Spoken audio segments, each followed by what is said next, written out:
Rob Scotland, creator of such incredible YouTube content as Dependent Collage Rap, or The 12 Stages of the Hero, as seen in Star Wars: A New Hope.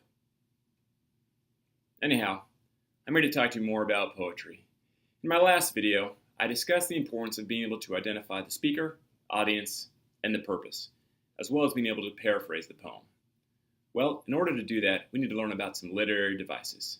Today, I'm going to teach you about assonance, alliteration, allusion, hyperbole, similes, and metaphors.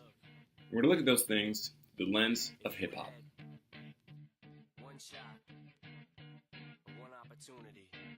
Assonance is the repetition of a vowel sound followed by different consonants.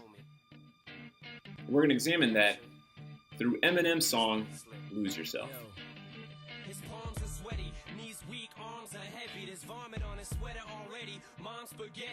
If you listen carefully, in Eminem's first verse, he highlights the O sound.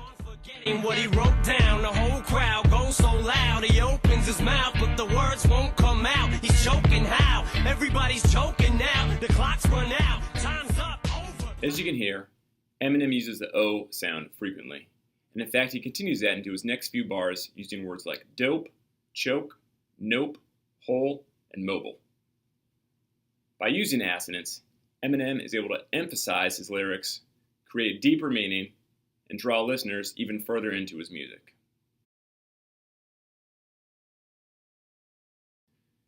Alliteration, like assonance, is a repetition of a sound. This time, it's the repetition of a consonant sound at the beginning of the word. Similar to assonance, using alliteration allows us poets and rappers to put a little emphasis in the lyrics and draw the listener's or reader's attention.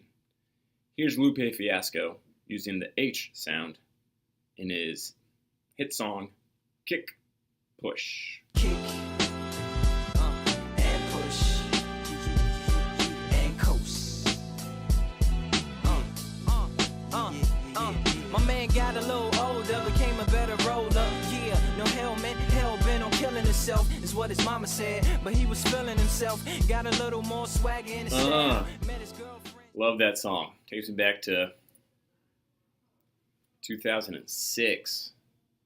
Speaking of Lupe Fiasco, we're also going to analyze his song Superstar to talk about hyperbole. Hyperbole is over-exaggeration. Take a listen.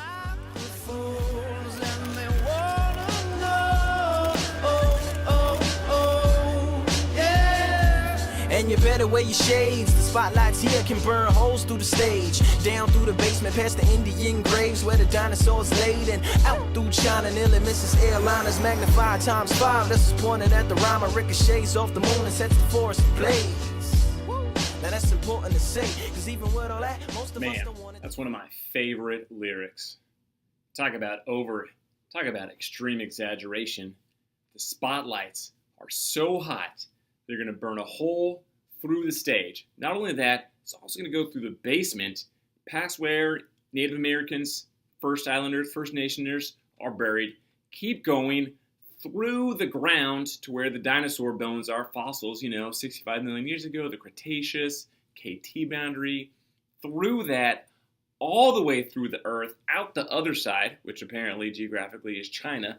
Then the lights that initially burn the hole through the stage, through the basement, past the Indian graves, where the dinosaur is laid, and then through China, then to the moon, right? Almost hitting an airplane on the other side of the planet. Then it's going to bounce back off the moon and set something on fire. I mean, that's just, I don't think spotlights can get that hot. I mean, it's a lot of heat. So that is extreme exaggeration from Lupe.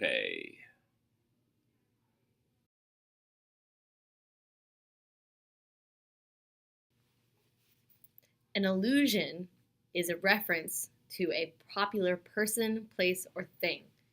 In this case, in the song Power remix, Jay-Z refers to Taylor Swift in saying that you gotta believe the truth even if it goes through Taylor Swift. Something like that. In search of the truth, even if it goes through Taylor Swift, tell her this. No one man should have all that. And the allusion to Taylor Swift is an allusion to the beef between Taylor Swift and Kanye West after Kanye claimed Beyonce was robbed for the best album Grammy.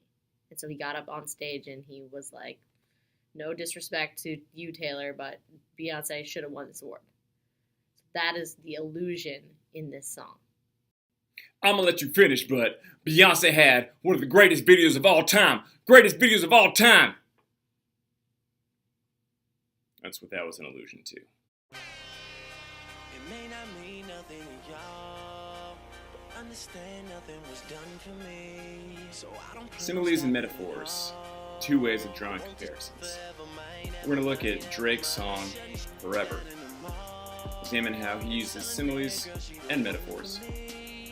Specifically, how he draws comparisons using the word like or as for a simile, and how he implies comparisons using metaphors. Let's listen. last name ever, first name greatest. Like a sprained ankle, boy, ain't nothing to play with. Drake tells us, like a sprained ankle, he is nothing to play with. Well, should you ever sprain your ankle and then go out and try to play basketball, you'll find it to be very difficult. And his point is that he is like that sprained ankle. You just can't play with him. What he really means is that you don't want to mess with him because he's tough. And he was on Degrassi. Swimming in the money, come and find me, Nemo. Drake suggests that he is swimming in money, comparing himself to a fish. In this case, maybe even Nemo from the movie Finding Nemo. So he implies that he's a fish, and he is swimming. He also draws a comparison between money and the ocean. Fish swim in water, the ocean, it could be rivers, and there's so much money in his life that it is like an ocean of money. So his metaphor compares himself to a fish and money to the ocean, essentially saying that he's got a lot of wealth, which I imagine he does. I would like to say that I've always been a fan of the first Drake, the Houston, Atlanta, Vegas Drake. That sums up the information on literary devices. I hope you found this helpful and took notes.